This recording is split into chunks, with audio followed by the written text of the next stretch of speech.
Welcome to the Just and Gown CEO, where we are real, raw, and authenticity is our middle name. I am your host, Emily Chardiello, and today's guest is someone I've had the privilege of sharing a room with, James Henderson. He actually was one of our speakers at our Metamorphosis event, and it was absolutely insane, the reaction that he got and the way that you presented yourself, James. So I was like, I have to have you in my podcast, like in the room with me, just you and I. So I'm really looking forward to it. James is a hair artist, a salon owner, and a certified mindset coach based in Adelaide. He runs 2 locations called Clarity, and he brings something genuinely rare to this industry. You have the ability to hold both technical excellence but also a deep human awareness in like the same way, like on the same path, which is really rare to find in someone. So thank you, James, for joining us. James is the kind of person who makes you feel like the thing you've been thinking but could not say out loud is finally being said. And today we are saying it all and some.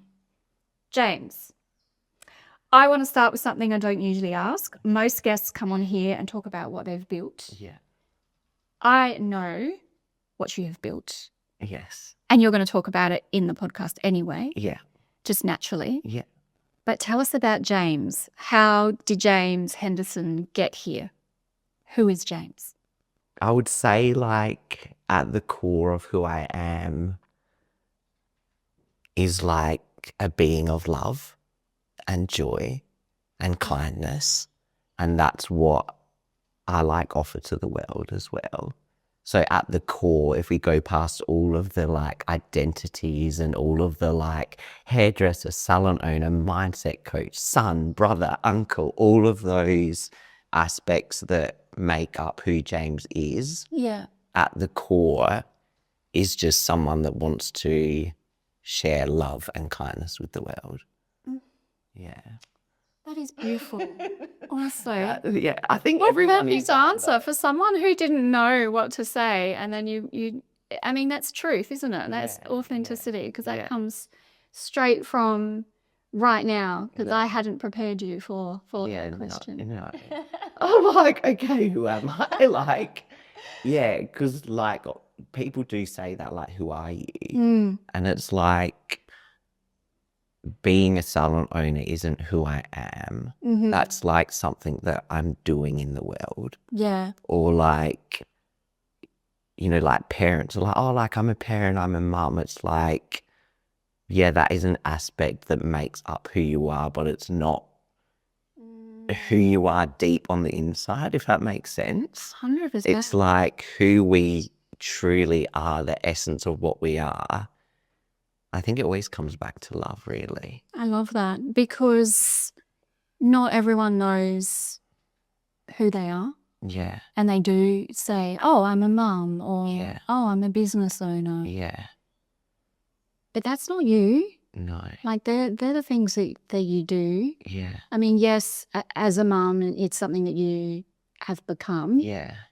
But in a way, it's another part of you, but it's not all you are. Yeah. Yeah. Yeah. So you didn't just end up in hairdressing. You stayed in it. You grew in it. And then you added an entirely different qualification on top of it as a mindset coach, which obviously helps you with your clients every single day. Was there a specific client moment or a personal like moment that made you go, you know what, I'm going to learn how to be a mindset coach, or I'm going to start doing a more spiritual journey for myself? So in terms of like the mindset coaching, there wasn't like one moment that made me go, I'm going to do that. It was more like getting to know my clients, like working with them for years and years and years, and noticing that there's like patterns in people's behaviors and like heavy emotions that everyone's carrying.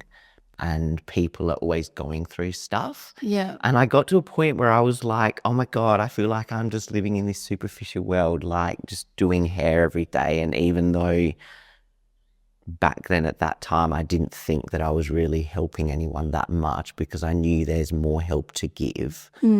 Probably because I had been and still am on my own journey of, you know, more of maybe the spiritual path and dealing with deep emotions and trauma and shit that you've gone through in life, like everyone does. Yeah. So then I was thinking, oh, well, how can I help other people more on a deeper level? And then like my spiritual teacher rang me one day and she was like, oh, I've signed up to do this mindset coaching certification. And she knew my story. And I'd always say to her like, oh, you know, like I wish I could help people more. And she was like, you know, like, I know you've been wanting to like help people on a deeper level, so I think you should do this certification. And when she says to do something, you do it. Because she's a psychic medium as well. Yeah. And she's owned like a healing sanctuary in the Adelaide Hills. So I've worked with her for so many years. Yeah. And she always received the intuitive guidance. And she was out gardening one day. She just kept hearing my name.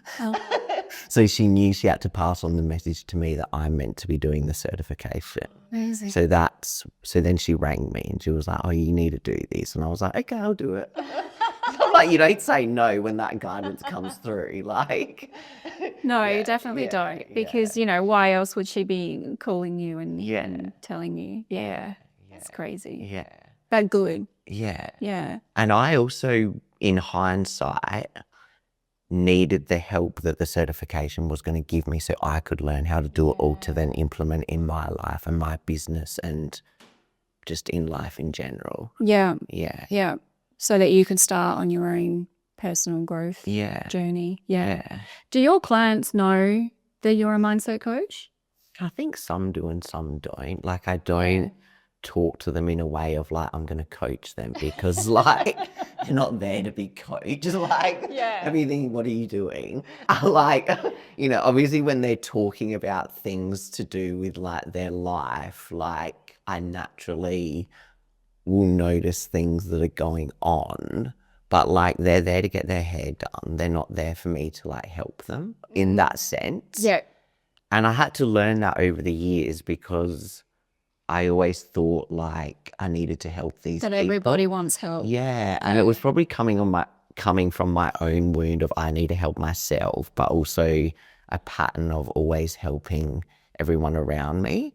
So it was like sort of a habitual thing that I naturally would always do. But, you know, after years of working on myself and helping myself, I've realized like I don't need to fix their life for them. Like, just them sitting there and me doing their hair is the moment that they need right now. Yeah. Like, they don't want me to tell them how to fix their relationship with their husband. Yeah. Like, that's not my job to do that either, you know. That's, if they want that help, they need to see someone that, you know, like book an appointment somewhere to do that. Yeah. Like, I don't feel like I have to do that for someone. Yeah. Like, if they asked me, like, what do you think about this? Or like, could you give me advice on that? Then I would happily help. But I'm not just going to start telling them what to do or helping them with everything. Yeah, I think people have to be ready for Yeah, that. exactly. You know, you can't have a client in your chair who's feeling very uncomfortable because you start telling them, you know, how they can move away from their husband. Or that kind of thing. But let's get a little bit serious now. So you did say before, from the wound that you had endured. Yeah. Are you happy to talk about what that wound was? Yeah. If you want me to, I don't mind talking about it. Yeah. I mean, it helps It's people like who have been through similar or same. So people who are listening, you just have no idea how much you can help people by sharing your stories. No, I don't mind sharing my stories because I know it helps. So being vulnerable is good. Yeah. I think it wasn't like just one wound though. It was like several. It was like a lifetime. Yeah. So it's like, where do I even start? No, That's okay. Maybe I should have done that in the past to people. Hey, look, we all have people in our life we want to do that. Yeah. I think like the biggest thing that probably made me feel like I had to help everyone was when like my parents divorced. So like I was 13. There's 8 kids in my family. Wow. There was... So including yourself? Yeah, including myself. So like I've got an older brother, then I'm the second oldest. Then I've got 5 younger sisters and 1 younger brother. Oh my goodness. Yeah, so there's 8 kids. So my parents had... It's not like your parents just kept going to try and get the boy because they had the 2 boys before. I don't know what they were thinking. They weren't thinking, they were just doing. Going at it like rabbits. Yeah. Anyway. Yeah. So yeah, my parents had 7 kids together, and then their relationship wasn't working anymore. So they separated and ended up divorcing. Right. And those 13 years were pretty normal. Like I grew up in a normal sort of family home. As normal as... Yeah, there was there was still shit that went on. Like my parents weren't perfect, and there was dramas and normal sort of family things that would go on. Yeah. But then after my parents divorced, my mum like met a guy probably about 6 months after my parents separated, and he was like a psycho. Yeah.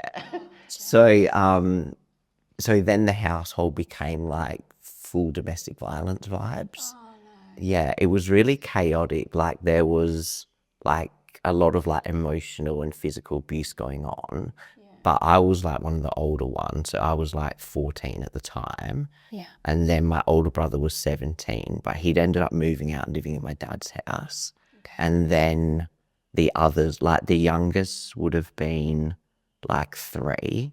So there was twins that were 3. Then my sister Samantha was like 7, Claire was 8, and Nicole was like 11 or 12. Yeah. So I had taken on like the father role because I felt like, like my dad had left and my brother had left. So I felt like I needed to protect everyone. So when everything was going on, it was like, I knew it wasn't healthy to be in that environment, but like I had to find ways to survive and to be able to live through it, because there was a stage where I did move to my dad's for a little while, but I probably felt worse being there than being in the house, because I knew if I was in the house that I could protect everyone, and that like if something happened, like I could call the police, or I could create a scene to get him away from the kids, if that makes sense. Yes. Like, because the kids were more defenseless. Like, of course, they're like young children. You were only 14. You were still a child. But I was old enough to have more of a voice. I mean, those kids had a voice at times, though. They used to scream and shout and like make big, they wouldn't just like grin and bear it. Like there would always be escalated situations like all the time. So yeah, it was quite chaotic. And mum was also, I mean, I didn't think at the time that I was scared, but in hindsight, like working through all of this, like there was definitely an element of fear in me. But because I developed ways to cope through it, like, I became like people pleaser, because I knew if I could please everyone in the household, then I wouldn't be like a target. And like perfectionism. So like I would make sure I was perfect and would behave perfect and do everything good. So then I knew that I wouldn't become like targeted in everything. I mean, it doesn't mean that I was never targeted, because it would still happen.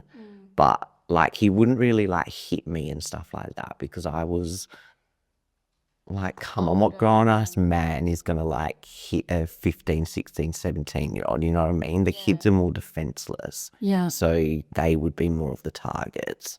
But yeah, mum kind of like, I guess, like, I don't really like having to say this, but she did allow it, because she would say like, oh, well, he's like an adult in this house too, and he's allowed to discipline you guys. So then it like puts you in a situation where you're like, well, now you're meant to be the one protecting us, but you're not. So then that created like fucked up things in my head because obviously you love your mum. Yeah. But when you're in a situation where she's allowing a grown-ass man to like abuse her children, Yeah. it's like, well, then someone needs to be in the house to make sure everything's going to be okay. Yeah. Because you're not doing it. So then I felt like I had to do it. Well, I did choose to do it. Like, but yeah. You've spoken to your mum about this since? Oh, Off and on? I've never really like addressed it in this sense and said like the ways that I like cope through it and stuff. But she's apologized for everything that's happened. And like I don't like I've had years where I've been like really angry at her and frustrated and you know, like it's come and gone in waves over the years. Yeah. But like at the core, like I still always loved my mum. And I knew that she was also like a woman that was suffering as well because she was also being abused. And she probably didn't know what to do because she'd never been in that situation. Yeah. And she'd never been around domestic violence or knew how to handle it or change it. So even though like I don't agree with the way she handled the situation, I had to find a way within myself just to like forgive her because like I don't want to hold that against her because everyone deserves forgiveness. And also it frees yourself when you forgive as well. Like I don't want to be holding on to that forever. Yeah. But it's taken like many, many years to be able to I don't even know like if I say fully forgive because like in 2 years something else might come up. They go, oh yeah, I need to forgive for that, you know, but like onto a point where it's like acceptance as well. Yeah. Of like that's how it was. Like you have to accept it, you have to let go of it and you have to like forgive to move on. Yeah. Yeah. And in a selfish way, you're doing that for yourself because otherwise, what kind of person will you be if you hold that resentment and anger? You know the top 2 emotional causes of cancer? No. Resentment Okay. and anger. Yeah. Yeah. Yeah, that's no surprise because it does feel heavy in your body when you're angry and resentful. Yeah. And yeah, I definitely felt resentful towards my mum and my dad actually because I was angry at my dad because I thought, well, you're not doing anything either. Like you, from my perspective, I was like, I don't give a fuck about your financial situation or your housing situation. You are responsible. Like, remove the kids from the house. Yeah. Like, but that's what I would have done if I was the parent. And like, I can't inflict my own belief or the way I would have handled things onto someone else because he was also probably struggling with the breakdown of the family and not knowing how to like deal with the situation too. Yeah. So yeah. Did your dad know? Yeah, because it like was going through court and that because dad, there was like court stuff going on between mum and dad with like custody. So like dad didn't want custody, but he wanted there to be like court orders in place to say he wasn't allowed at the house while the kids were there. And eventually like it happened. I don't know, but mum would still sometimes do it. Like it used to do my head in. Because it's like, yeah, she just was so caught up in the cycle that, yeah, it was hard for her to break. Yeah. Yeah. So, yeah, dad knew because we'd go there and we'd tell him everything that happened. Wow. I mean, the police would be at the house like every week. Really? The neighbours would always call the cops on the house. It was embarrassing. Wow. Yeah, because it was escalated situations all the time. Yeah. Yeah. And were your your sisters, were they ever taken away? No, like they never were like removed from care because we did have to see like psychologists for like assessments, like when the court thing was going on. Yeah. So like we went to this, I don't know where it was, like in the city, it was like a child psychologist and they would like observe everyone's behaviours and questions and I guess ask the kids things and stuff. I can't remember all the details. It's so unreal though, isn't it? Yeah, I know. You're not in that home environment for them to really observe what's happening. It's all very clinical. Yeah. Wow. That's so heavy. Yeah. It was okay because it shaped me to be a better person. Yeah. Yeah. Yeah.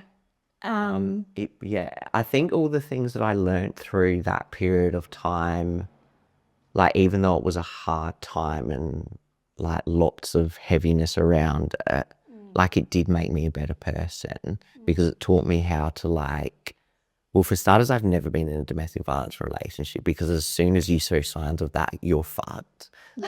Yes. Like I've never even like attracted a guy like that or like That's fantastic. like no way. Usually the cycle is that if you've been abused, then you seek out an abuser. Yeah, I never wanted to be like my mum. I was like, there's no way I'm ever being like that. There's no way I'm ever going to be treated or disrespected like that by anyone. Yeah. So it would never even happen to me. And if there were signs of it, it would see you later, bitch. Like, I'm not accepting that. Yeah. But it also made me like, I don't know, probably like more compassionate and more understanding as well. Because, you know, like seeing the impact of that on like my family's lives and like things they still go through, like I understand where things come from. Yeah. So like if I meet people in life that are struggling or going through something, like I can understand that there's deeper things going on and like, well, what did they go through? Yeah. So yeah, like I think there's gifts in it all as well, even though it's like shit and it was a fucked up situation. There was good things that came out of it that you only see in hindsight though. Yeah. And with all the training that you've done with mindset too. Yeah. So that's quite a past, James.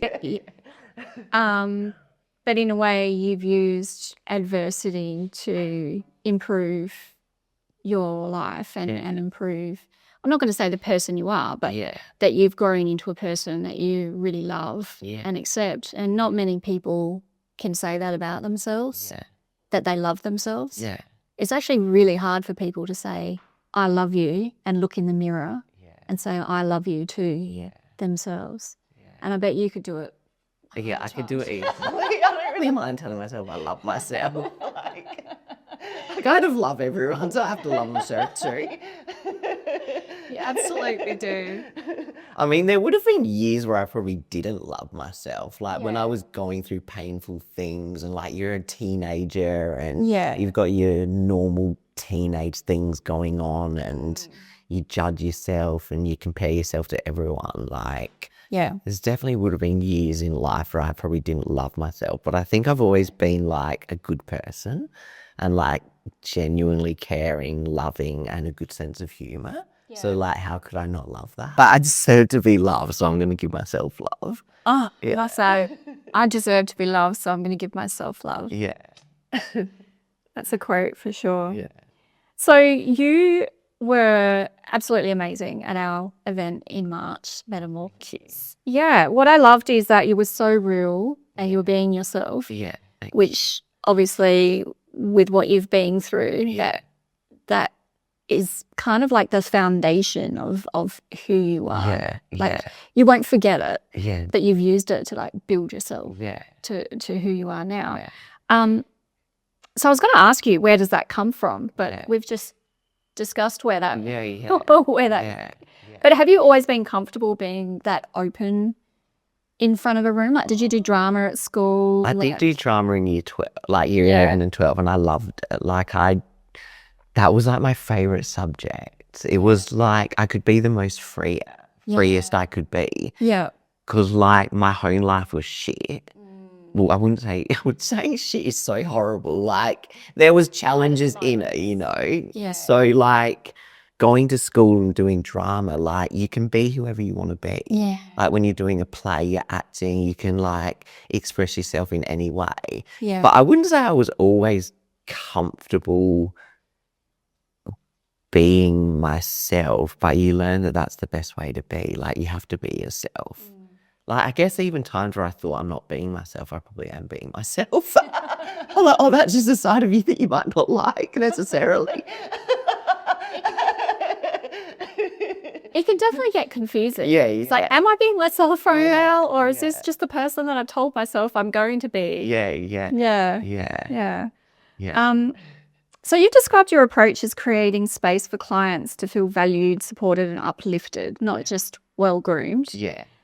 That, like, obviously that's a part of hairdressers, hairdressing, and a lot of hairdressers are like that, but then some of them aren't. Yeah. It seems like a very intentional thing that you do. What does that actually look like in practice? Say it's a regular Tuesday afternoon, client comes in, they're instantly, you can read something's happened just before they walked in the door. Yeah. How do you navigate that? I just like act completely normal with them. Mm-hmm. And I'll be like, hey, how you going? I can see that they're like disheveled or something. It's not okay. And I'm like, oh, you know, like I always give them a hug. Normally I always hug someone when I see them. I love that. And, you know, like if they're like, oh, I'm so stressed, or they start going into that kind of dialogue, I'm always like, you know, I'm like, everything's okay. It's all good. You're here now. We're going to have a great time. Let's do your hair, make you look beautiful. Like use more encouraging language to like help them know like it's okay for them not to be stressed. So that's really clever, because you don't get into it so that they get more stressed. Yes, no, I don't need them to start. I mean, naturally they're going to start wanting to talk about the story because like it's normal for us to want to talk about things when we're stressed out.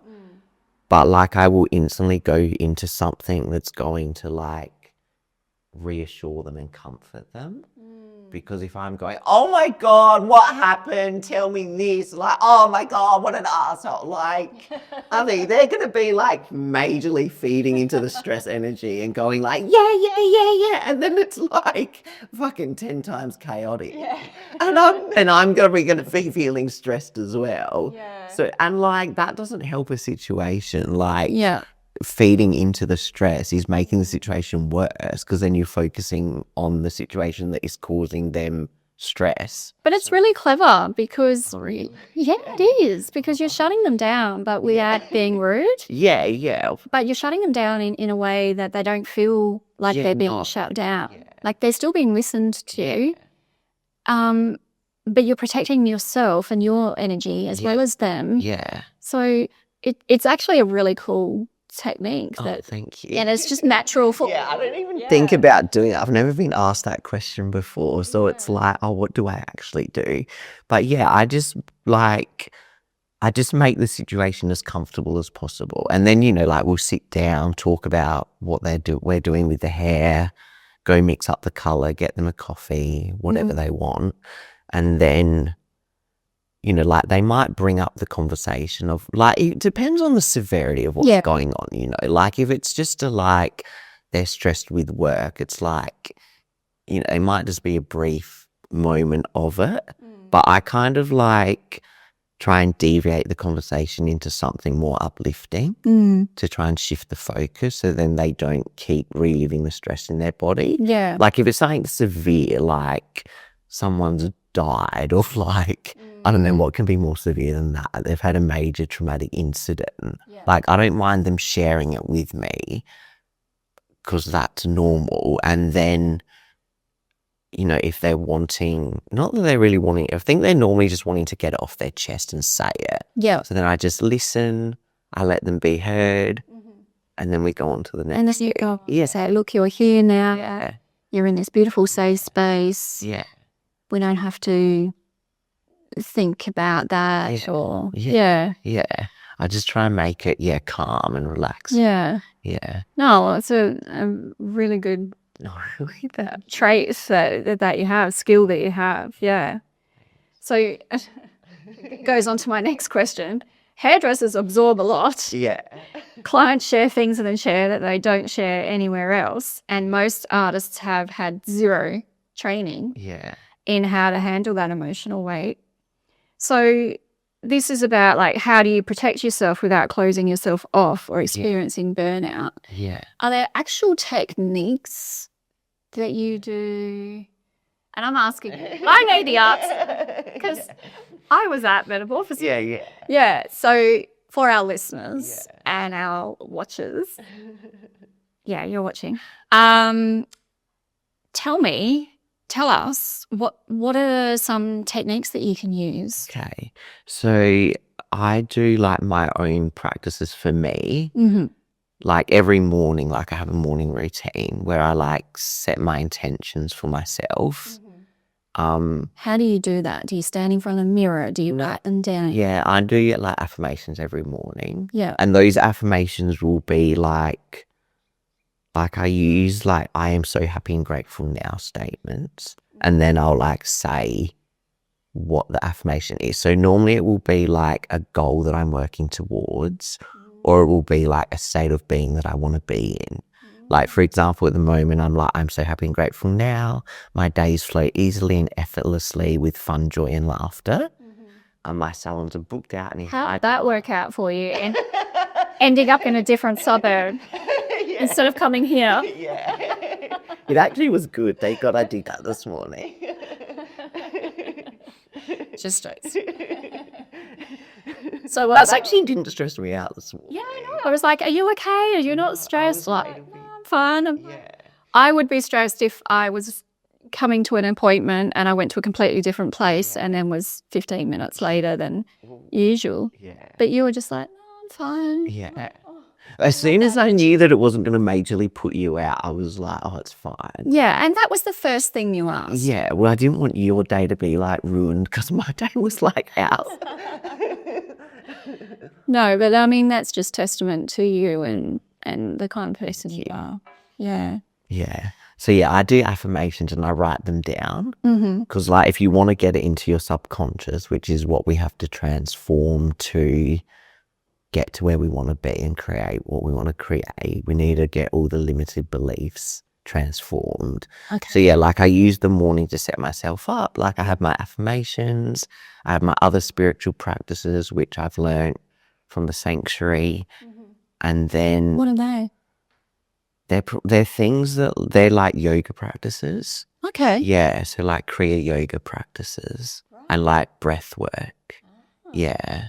Very cool. So that's really cool and helpful. Like it's really, they're actually like really beautiful practices and I really like feel so much value for them because when I dedicate myself to the practices, like I notice the shifts in my life.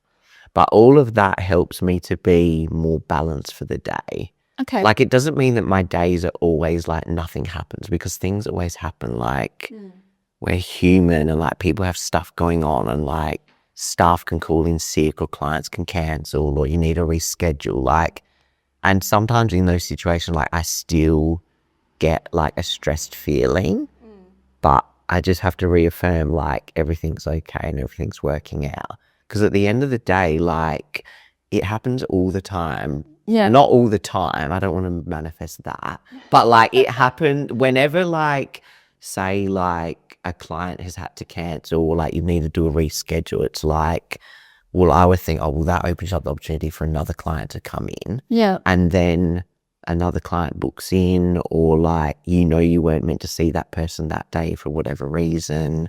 Like it doesn't have to be a stressful situation. Or like if staff are sick and you have to reschedule, it's like, well, I've had to learn over the years not to get stressed when that happens because I always think like, oh shit, like where are we going to put those clients? Like is the client going to be annoyed? Like I hope my staff are okay. Obviously I hope my staff are okay. That should be the first thing I think of, right? But then you're thinking of everything else. Like you're thinking of the financial impact. You're thinking about the rescheduling. You're thinking about where you're going to put them because the week's booked out. Yeah. But it's like, why make that stressful? Just breathe through it. Yeah. Be like, it's fine. We're going to get this resolved. And then you just do it and then you move on and you make the rest of your day good. Yeah. Yeah, you don't dwell in that. I think dwelling in it is a big thing that people do. Yeah. Like they're like, oh, this and this. And then they get all like shitty and annoyed. And it's like, let it go. Yeah. Like who cares? Like what, someone was sick. Get over it. Yeah. Like it depends on the severity. Like I've had people that are like, always sick and almost taking the piss. Yeah. And you're like, this is becoming like a habit now almost. Yes. And because I'm really good in situations of like making sure everyone's okay, and you know, like when I don't know why I'm focusing on the sick days thing. Clearly that's meant to be something that we talk about. Maybe you're picking up on my vibes. Yes. One of my team members called in sick today, so maybe that's on my mind. Yeah. But yeah, like I guess that's just an example of something that could stress us out. And it's like, well, in that situation, I do affirmations. I'm like, everything's working out for me. Yeah. Everything is fine. Everything's flowing. I just reaffirm to myself throughout the day when these things happen, and like breathe. I mean, I don't always really do breath work throughout the day. It's more in my mind that I will like just give myself the reassurance that I need to be able to continue. Yeah. But over time, like when you start dealing with situations that stress you out and you like implement little things that can help you, like the situations don't really feel as heavy anymore. You're like, oh, that's happened. That's all cool. Like I used to always stress thinking like the clients are going to be pissed off at us for having to cancel them. Yeah. But like the clients are beautiful. Like they don't care. They're so kind. They're always like, oh, I hope such and such is okay. Like it's all good. Get me in when you can. But like me worrying about thinking the client's going to be angry at them is because growing up, my mum would always get angry at me if something would go wrong. Yeah. So then I would feel like heightenedly stressed and like, yeah. So it's like then I'm actually like implementing that situation into every situation. It's like the client is not my mum. The client is a completely different person that like. Also, I think you have perfected your vibe is your tribe. So you probably wouldn't have clients who are bitches that would like turn around and say, get fucked. Yeah, no. Like, oh, you shouldn't be taking days off and she shouldn't be. Yeah. And what am I going to do now? Yeah. Like, you just wouldn't have clients like that because you understand who your core customer is. We have all beautiful clients. They're all kind, caring, and care about us as well. And everything that you've been saying it's all perspective, isn't it? Yeah. It's all just saying to yourself, hang on. This thing has happened. There's nothing I can do about it. I can't go back. Yeah.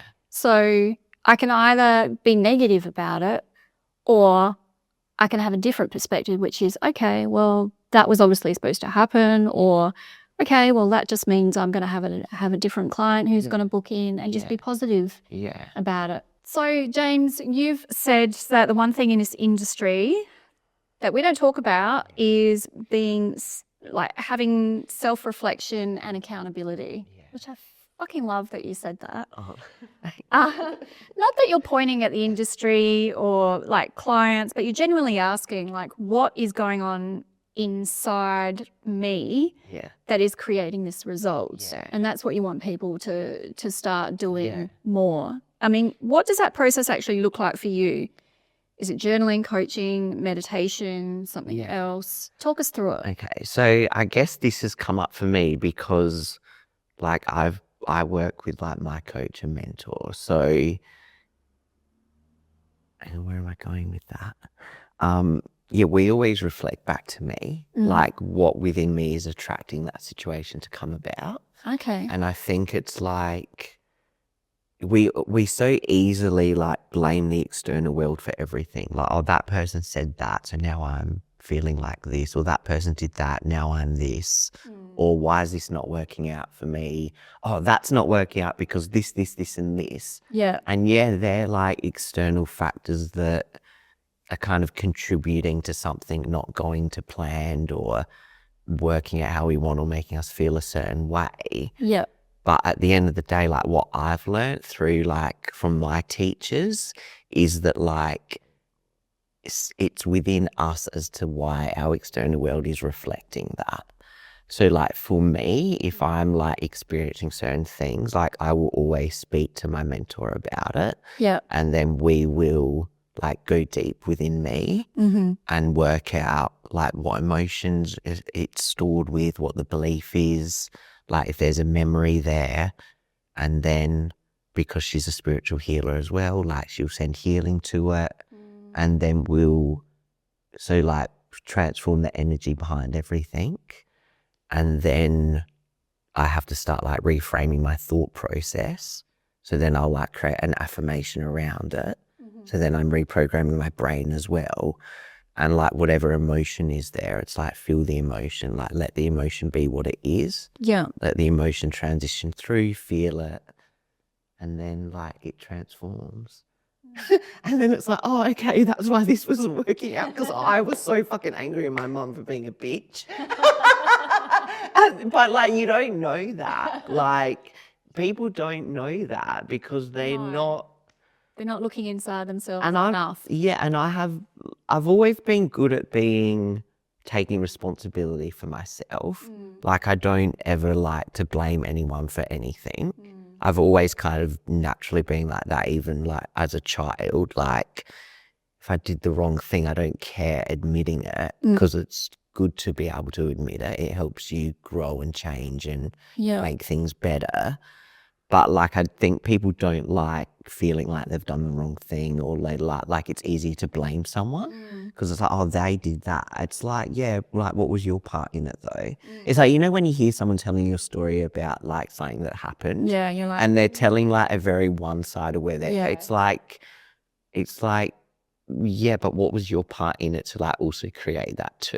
I mean, I don't say that to people. They're like talking to me. Like sometimes it depends on the person as well. Like if you know they're a very like honest, authentic, real person, you know, like then they'll tell you. Yeah, exactly. But if it's someone that you've kind of had patterns of, like you feel like they're maybe untrustworthy or not always tell the truth, you're like, well, you know, what was your role? But yeah, I think like it's easy to like blame something else because like we don't always want to face ourselves, because facing ourselves can be challenging and it uproots deep emotions that we don't want to feel. It's painful. Yeah. No one wants to feel pain, but like we have to feel the pain to be able to then get to the point of feeling like really good.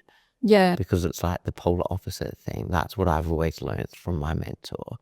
Experience the pain, feel the pain, and the depth of the pain then reflects the depth of the joy and the love and the greatness that you also feel too. So yeah. But you have to work through that pain in order to get to the other side. Yeah, definitely. Because if you don't, then you're just going to be stuck at that point. And I think that's where people get though, because they don't know how to change. They don't know how to change the deep things. And like, I feel blessed that I have got a spiritual aspect in my life, because it does help me understand more and it helps me see deeper where things are coming from. Yeah. And also like, because I've worked on myself a lot and I'm used to connecting with my heart and my subconscious, like it's pretty obvious to me what's going on with myself at times. You know, the whole saying, ignorance is bliss. Yeah. It really is, because when you understand so much more in the world and how you think and how people behave and all of those things, when you understand that, you then become a little confused as to why other people can't understand it, or it's like, can't you see that? Or something that seems so obvious to you is not obvious to them at all. Like someone will tell me something, I'm like, oh yeah, that's probably because of an emotional thing that they are not dealing with. You know, and someone will say to me, how did you know that? I was just about to say blah, blah, blah, blah, blah. And I'm like,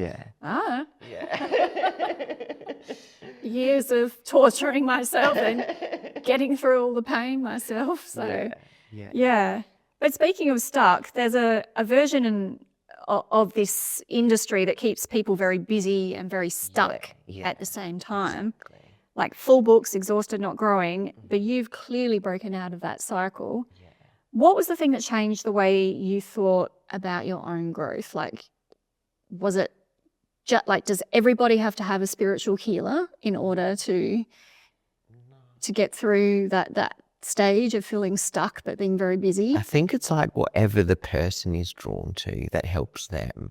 Because like like what helps me might not be what helps everyone else.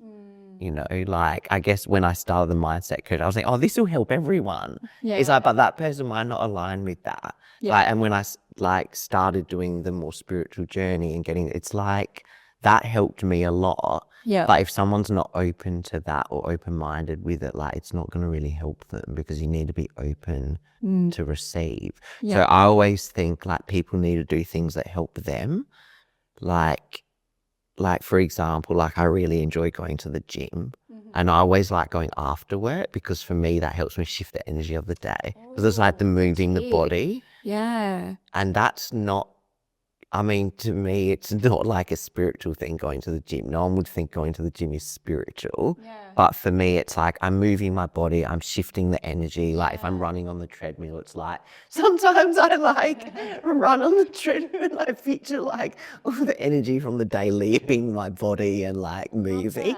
Because we're physically moving it. So things are going to shift. It's cleansing. You know? Yeah. Or like, you know, doing the weights, or like, you know, like I am strong. Like Those of you who are not watching, James is showing how to do weights. Yeah. You know, like it's like, you know, you can do affirmations while you're like doing it. Like I am strong, I am powerful, like I can work through anything. Like Actually, James, you know, I was doing step ups this morning, and I do step ups quite high, like chair height.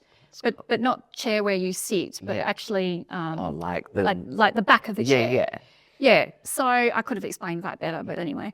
And I do it with 8 kilos in each hand. That's good. So I step up and then I step down. But each time I step up, because I'm just wearing a crop top and pants, and because I get really hot, obviously. Do you always workouts? Thanks, babe.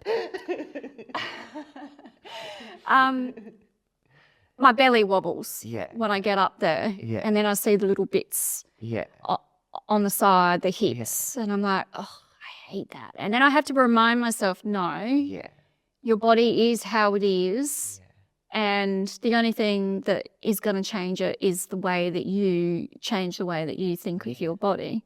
So it's like an affirmation. Each step up I'm doing, rather than going, oh, I hate that. I'm changing it to, oh, I love that, because that's my part of the body that's helping me get up here. And so you can see that, hey?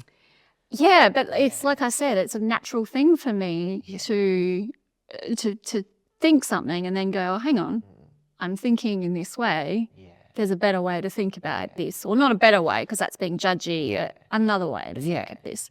We can easily be critical of ourselves, because look at the world we live in. Like you're seeing every like hot bitch on Instagram with her fucking gym body. Right. It's like, honey, are you photoshopped or AI right now? Or is this real? I want to see you in person.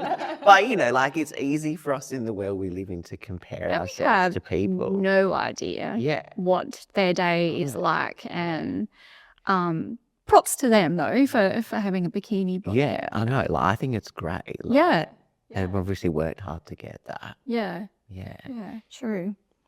So we digress a bit, but you said something I find genuinely interesting, that you wouldn't eradicate anything from your life. No.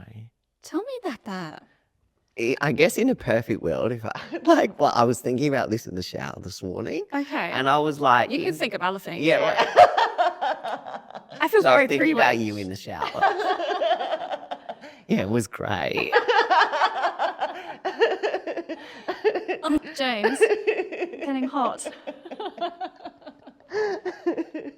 I'm like, well, why would I like eradicate something from my life? Because everything's like teaching me something. You know, that's for me like the wise answer.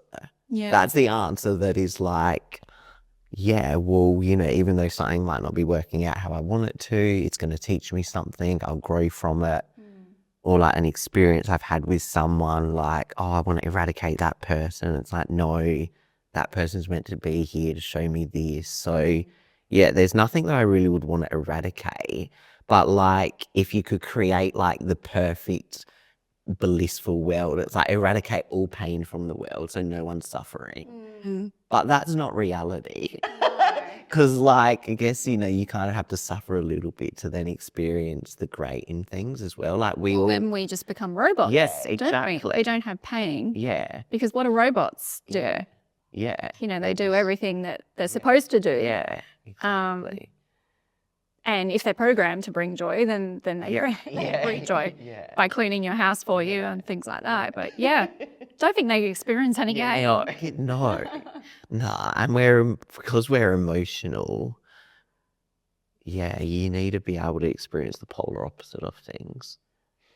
Well, I just had an epiphany. What? I know. We'll have to have a soundtrack. If we don't have pain, then we're not being authentic. Yeah. Like, it sounded so much better in my head. Yeah. But it's like if we don't have pain, then we're not real. Yeah. Does that? Yeah. We're not what people. You mean? Yeah. Yeah. And sometimes, like, you know, like, people don't want to express their pain because it's too hard, or they want to, like, put on this facade of everything's always perfect and okay. Yeah. And it's like, it's okay though, because we're all human. Like, we all experience that. Yeah. So, like, we know everyone in this world has experienced something painful. So don't lie to me and tell me everything's perfect. Like, well, it's not. You know, like, obviously it could be, but like, No. I know, yeah. Yeah. Yeah, Alex Hormozier, he actually had a really good response to someone. So he said something along the lines of, like, everybody has pain, suck it up. Yeah. And yeah, it's true. I mean, it's true, right? And then, you know, he got like this big outlash and people were like, oh, you can't say that. And there's people who've been through real pain and real trauma and all of that. And he had this amazing response, which was basically saying that we all experience something on some level. Yeah. I'm not dismissing it. I'm not saying don't deal with it. What I'm saying is that you can use that to either drive you forward or keep you back. Yeah. Which one is it? Because you're going to put the same energy into both. Yeah, exactly. 100%. I love that. I know. I just got like that. Truth bumps. Who is he? Alex Hormozi. It sounds familiar, doesn't it? Yeah, like he is he's a motivational speaker, but he's someone who has written books and has a podcast as well about business and what to do to become a billionaire. That's pretty much. I need to look him up. I'll put him in the show. Yeah. In the show links. So you have 2 locations and a team you're deeply invested in. You talked about wanting to ignite sparks of passion in your people, not just manage them. Yeah.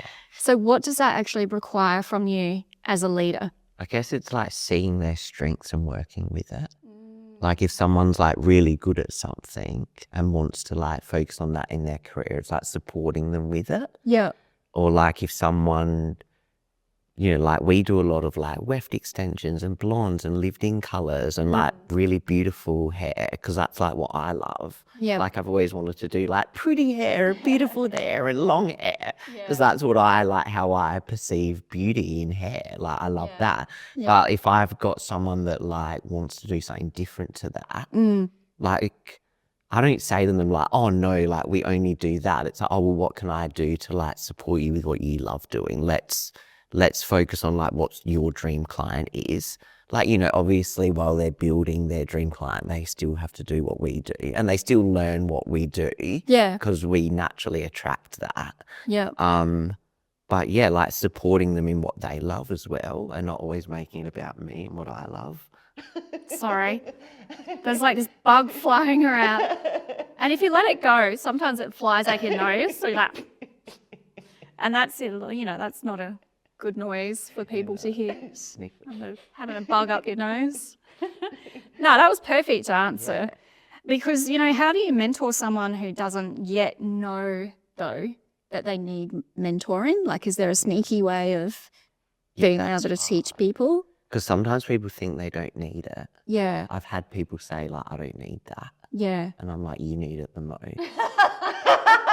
Because if you're thinking you don't ever need any mentoring or help, or like you think you're like perfect or the way you are, that's already showing me something. I know. So then in those situations, like I don't then, like I'm not going to sit down and do like a mindset session for them because like they're going to be in resistance. Yes. And like it's probably not going to help them because they're not going to be open to receiving it. So like I would more do things like I would get them to still like talk about what they love and like a goal that they want to work towards, but just it would be like more the language I use in it. Like I wouldn't make them like start doing affirmations and things like that. Yeah. I would say, oh, well, like, you know, what is your strength? Like, what can you bring to it that's going to help it flourish? So then they're thinking about like what they're good at and how they can implement what they're good at into what they want to do. So it's like, okay, you think you're a great communicator. Well, how can you use your communication skills to then help you like create a stronger clientele? Yeah, like talk to me about how you communicate. Let's like dive into that and see what you think is a strength in that area of yours. That's Sense? so good, yeah, because People still are resistant to it. yeah, but you can ask people like what do you look forward to in life? Like what's a goal that you have? Yeah. Without sounding too like I'm going to mentor you. Yeah. Sit down. Yeah. We're going to do affirmations. Yeah, because they don't like that, I've noticed. Yeah. Like I shouldn't say they don't like it, but it probably like they're not there straight away. Yeah, they feel like, oh, I don't need this, or I don't. Like they feel like you're telling them they need to change. Yeah, and that you're not really investing in them because you're not trying to find out who they are or what they want to achieve. Yeah, you're more just kind of right. Well, I'm going to help you. Yeah, but there's no essence to it. Yeah. Coming from that, like a place of you're helping them and you're supporting them, and I say that. I say, you know, like I'm here to support you. Like I want to support you in your like career goals. Like tell me what they are. Yeah. Because also like I need to know what they are, because if they're not telling me what they are, how do I know what they need help in? That's right. Or like what they want. Yeah. So you've got to like open that conversation to know like what they want to work towards as well. Yeah. I love that. So the industry has a real narrative right now around how hard it is. Yeah. So costs are up, federal budgets fucked us, clients pulling back, salons closing down. Yeah. But you're clearly not immune to those realities. Yet you haven't let that narrative become your identity. Yeah, no. Like a lot of salon owners do. You know, they get up on social media and start complaining about this and that and how hard their life is. But how do you stay solution focused with all the fear mongering we experience? I like focus on myself and what I'm doing and what I want to create. Because like, why am I going to focus on the fear mongering? That's just going to create more shit in my life. Yeah. It's like, I'm focusing on what I want to do. I'm focusing on my goals. Like, I don't care if the government's telling me there's a petrol crisis. Like, fuck off with your petrol crisis. Like, you bullshit. Like, how come I'm still driving and there's still petrol? And yeah, what it might cost me like $20 more to fill up. But like, who cares? Like, I'm not going to invest my energy into like then talking to everyone about that, because now then you've got like the whole world or Australia talking about shit like that. It's like, why don't I just think about what I want to do with my life? I don't need to be told what I want to do with my life or how my life is going to be. I choose how my life is going to be, no one else. Gosh, I love that. I absolutely love that. But, you know, all these people that are harping on about everything is hard. It's like, I mean, I've said things before, like I've said like, oh, that was so hard to do. Because like, say, for example, like, I don't know, like growing teams. Like I'm still in like a big growth process with my salons. Like it's nowhere near where my mind wants it to be. There's a lot of growth to still happen. And sometimes I do think, oh my God, this is hard. But like I'm not thinking that constantly or saying it all the time. Like I'm sharing it on here today because it might help someone. But I'm thinking, okay, that might be hard, or that felt hard, or the emotions were heavy and I'm not feeling good about it.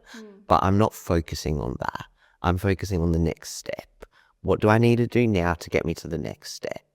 How do I need to feel to get me to the next step? Is me dwelling in my misery getting me to the next step? Nope. No. What can I do to change it? Do something I love, do something that makes me happy, see someone I love, connect with people I love, focus on the good things and let it shift. And then the next time you start telling yourself, oh my God, this is hard, this is hard, this is hard. Like start shifting the narrative in your head and say, no, this is easy. I'm going to get through this. It's showing me something. It's teaching me something.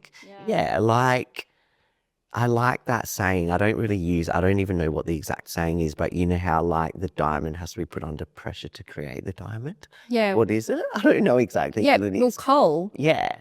Coal actually becomes a diamond from pressure. It's like, I'm a fucking diamond, so obviously I'm going to be put under pressure to become a diamond. I already am a diamond, but like, you know, there's pressure, you know? Well, I'm like, what's next? Yeah. So there's coal, then diamond, then what? Yeah. So I'm that. Yeah. It's not focusing on all the things that you think are hard, because it's only hard because you think it's hard. Change your perspective. Start thinking better. So, Stop thinking negative, bitch. yeah, bitch. So, you know, leading on from that kind of perspective, children just have that beautiful way about them, don't they? Yes. They have that positive perspective most of the time until an adult comes along and changes the way that they see life. Yeah. So you've said that a highlight in your life are your nieces. Oh, yeah. And your nephews. Yeah, they are. Yeah. What do they give you that you don't get from other facets of your life? Or what do they give you to feed the life? It's like the purity of love that they offer. Like, it's so beautiful. Like, the innocence and the fun and the joy and, like my youngest niece is 2.5 and like she hasn't been like tainted by the world yet. And I'm not putting it out there that she's going to be. No. But, you know, like she's not conditioned by society, you know, like she just wants to play. She just wants to laugh. Like when she sees me, she just like, I can be fully anything who I am to her. Like I can sit there and laugh with her and play with her and like she's not going to judge me for anything because she doesn't even know what judgment is. Yeah. Sometimes when you walk into the big world, everyone like wants to judge everyone. Everyone wants to be like, oh, they're like that, they're this, like creating ideas in their head of what they think someone is. Like a child, a baby, they don't have that. They just love you unconditionally. And like for me, like I have that unconditional love for them too. Like I don't care what they are or who they become. It's just something that is ingrained within you when you like have a child come into your life. And when like my nieces and nephews were born, like my oldest niece is 17 and then my other nephew's 16. And then I've got other ones in between, like a 13-year-old, a 9-year-old, and then the youngest. He doesn't look that old, does he, guys? But when he told me how old he was like, I was like, what? No, you're not. You're like 10 years younger than that. Yeah. There was like, I'd never ever felt a love like that when like my niece was conceived inside my sister. That's how weird.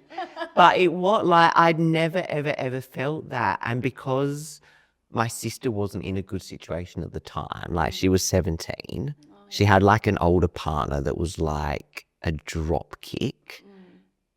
So, you know, me being back into my I'm the father state, which I was back then, I was like 20. Very protective. I felt very protective of my sister. So I was heavily involved. Like I would go to appointments with her. I would like help her, you know what I mean? Like do what I could at the time to help. Yeah. So the love that I felt for that child was like, I'd never, ever felt that type of love before. It was life changing. It made my heart explode. And then the same thing happened like when my nephew was like coming into the world as well. Like I actually felt scared at first when I knew he was coming because I was like, how would I ever love a child the way that I love my niece? Like I didn't think I would be able to spread my love between two people. Yeah, But the it same. did. Like, I was shitting at her, and especially because it was a boy and I had many issues because of my relationship with my dad. And like, I was scared of guys because they would always like pick on me at school and shit like that. So I had to just, it just, like, no, I didn't even have to do anything. It just happened.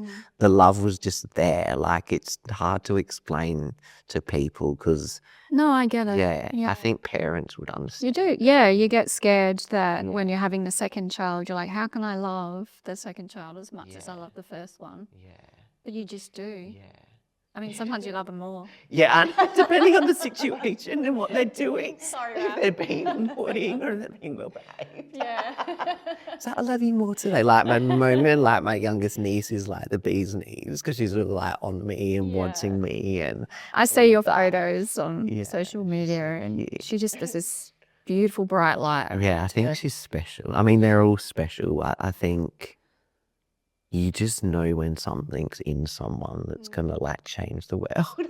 Yeah. Yeah. Yeah. Well, you definitely have that. Oh, thank you. And I'm sure that your pen pal in Brazil. Oh, yes. Well, we don't really have pen pals anymore, do we? We have internet pals. Yeah, Instagram friends. That's all right. Yeah. But you met, is it he or she? It's a she. Her name was Paula, or is Paula. Paula? Yeah. Oh, beautiful name. Yeah. So you met her here. She was an exchange student from Brazil. Yeah. And that's on your bucket list, which is to go to Brazil to go and see her. So you've never... I've never seen her, like, since I was... Come close? Like, has it come close and then something's happened? Or like, it was never even something I ever thought of, really, until, like, probably the last maybe year. Like, I would think, oh, that would be cool to see her again. Because we were very close, like... just felt so safe with her, and I could always just be myself, and it was fun. And you know when you're 15 with your friends, like you just have so much fun, and like you just love them so much. Yeah. And you know, like after she left and went home, like it was different back then. We didn't have like Instagram and everything to be in touch. Like we wrote a few letters and had phone calls, but we didn't stay in touch closely. But now in this world, like I see what she's doing on Instagram, and we don't talk all the time, but if I see she's done something, I'll always make sure I like comment on it or message on her story. And I think we always promised we'd see each other again one day. And I think how cool would it be to like fulfill that dream? Yeah. And like, you know, we've both probably changed so much, but I feel like the love would still be there. Like I don't feel like it would be... Wouldn't change. No, I think just seeing and hugging them again would just... I think I'd probably cry. Yeah. But yeah, that would be cool. Because when you asked about the bucket list thing, I was like, what? I was like, I don't really have bucket lists, to be honest, but it's probably good for me to have bucket lists because then it's something you can work toward and something you look forward to. And that would be something that would be so cool. Yeah. I think, you know, when you have had a really strong loss in your family or friendship circle, it does make you think, well, what am I doing with my life? Have I done everything? Like if I went outside and went for a walk and I was crossing the road and got run over, have I done everything that I want to do in life? I can still say no, I haven't. So there's way much more to give to this world. So much more than just working. And being in the same city as well. You know, there's just so much more to see out there. So that's definitely on my bucket list is to get out of South Australia more. As we get so easily stuck in our bubble in a way, and like sense of it all, and like I love Adelaide. You know, like with the like working and obviously, you know, running business and having staff and stuff to do. Like it can be easy to get stuck in what you know and like not allocate the time to do something different. Yeah, like we're off to America. That's so cool. Next week. And you're gonna go blow America away. I've never been. But I keep trying to come up with excuses as to why we shouldn't go. Oh really? Oh my god, no. You'll go blow them away. America needs your brilliance. Thank you. Thank you. Yeah. It's just a little bit nervous, I guess. Like, Well, it's the unknown, really, isn't it, as well? but I know that I need to do it. Yeah. And it's all about growth. And what's the worst that could happen? You know, no one turns up at our booth and we sit there looking like losers, but who cares? It'll be like one day. At least you put yourself out there. Exactly. So you're heavily into having a positive outlook and mindset. Yeah. Who owns salons, mentors a team, deliberately loves making your clients feel better. And you have that same level of energy and warmth consistently. Does it cost you anything? Like, are there any days where you come home and you just feel absolutely wrecked, exhausted? It can, depending on the situation and how long like you put up with something.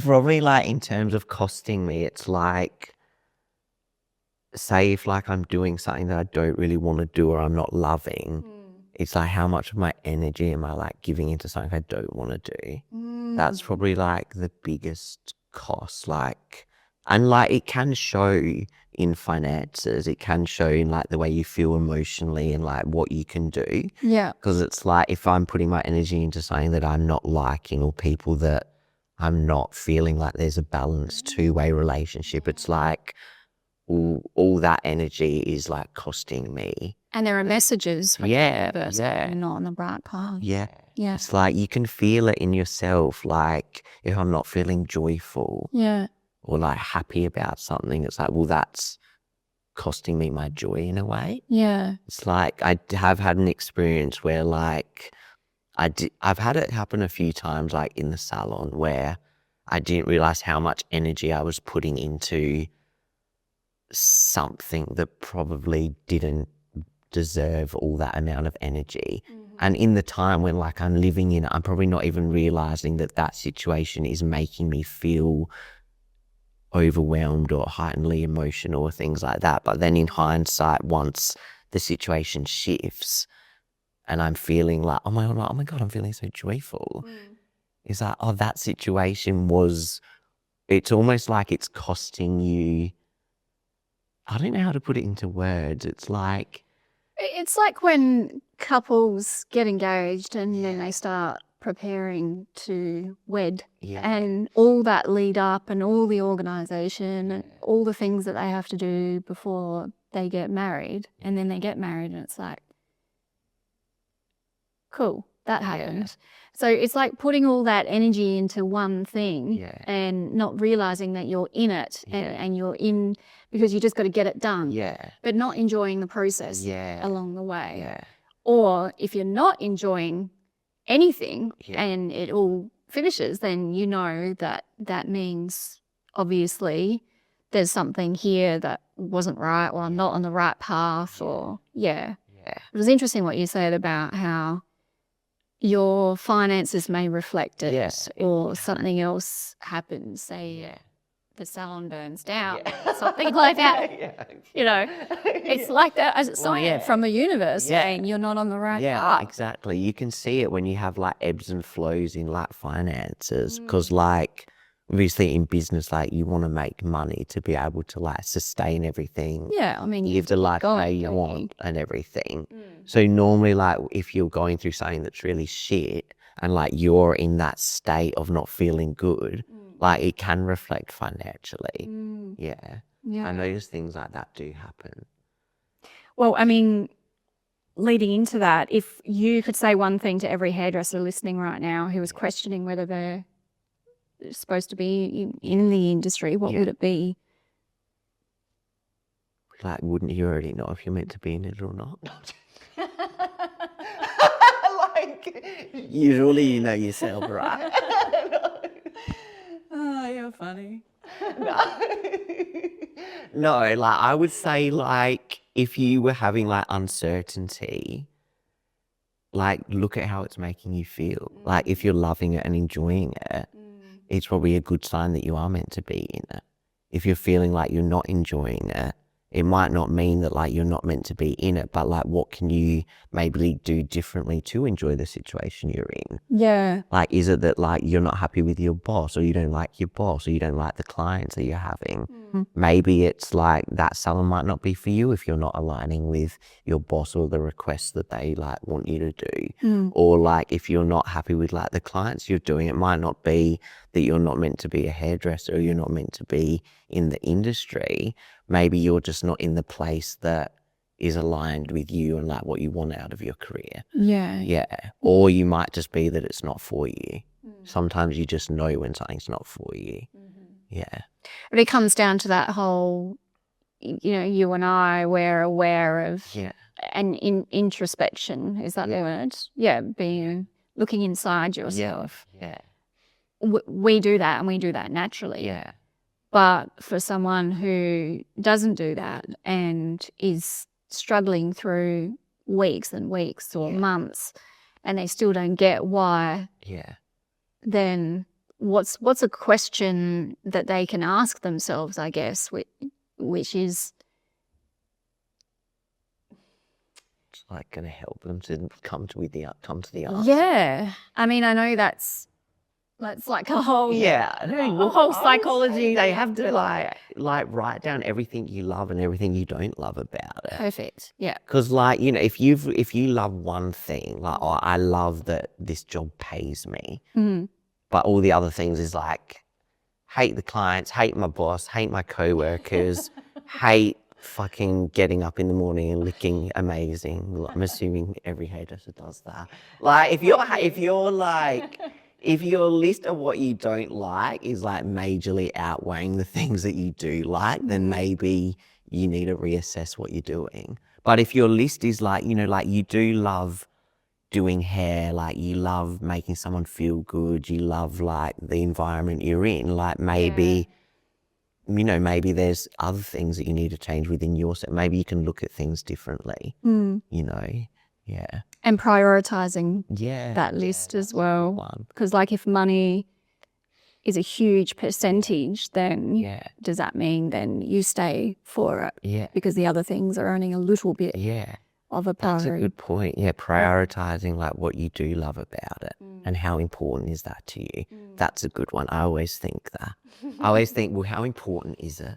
Yeah. I'm like, you can tell what's important to someone. And I always say that to myself, like, well, if something is really important, I'm going to invest more energy into it. If it's mildly important, not as much energy goes there. Yeah. So it's the importance of something. Like how important is your job or your career to you? All right. So we're going to do rapid fire questions. Yeah. So they're short, fast, and ready to go. Great. All right. So worst advice you ever received as an apprentice that someone genuinely thought was gold or really good advice? Oh God. Okay. I can't even think of it. It can just be in life. It doesn't have to be Just as in an life. apprentice. Yeah. Just something that someone gave to you and you're like, that's really shit advice, but they think it's amazing. Oh my, I don't know if I can even think of anything right now. Shit advice that someone gave me. I usually don't take on people's shit advice.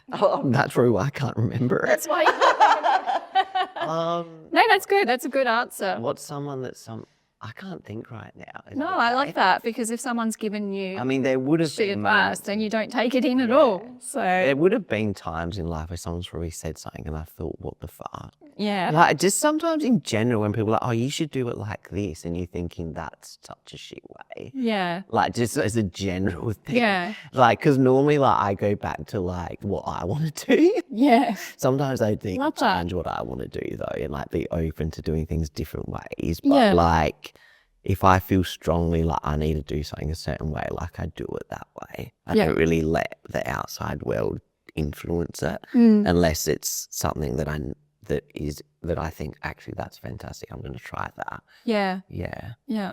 Yeah. Someone alive or not, you would want 5 uninterrupted minutes with?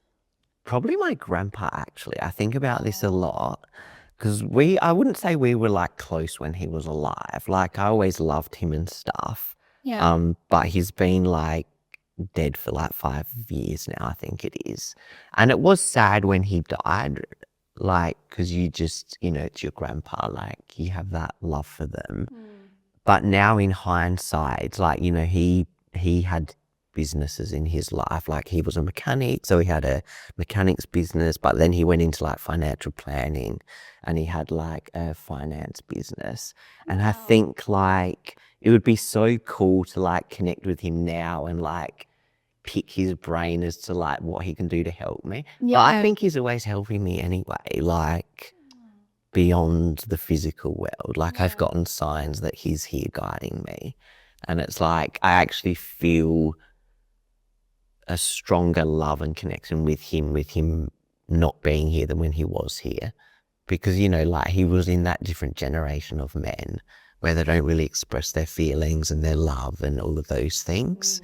Whereas, like, when he's crossed over, it's probably easier for the expression to come through, if that makes sense. Yeah. Yeah. So, yeah, I would say him because he would have a lot of wisdom to share in that field.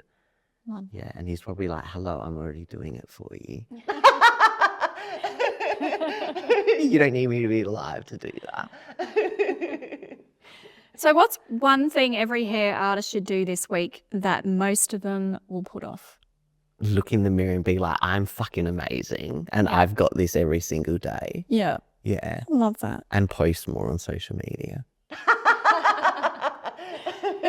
Absolutely. Yeah.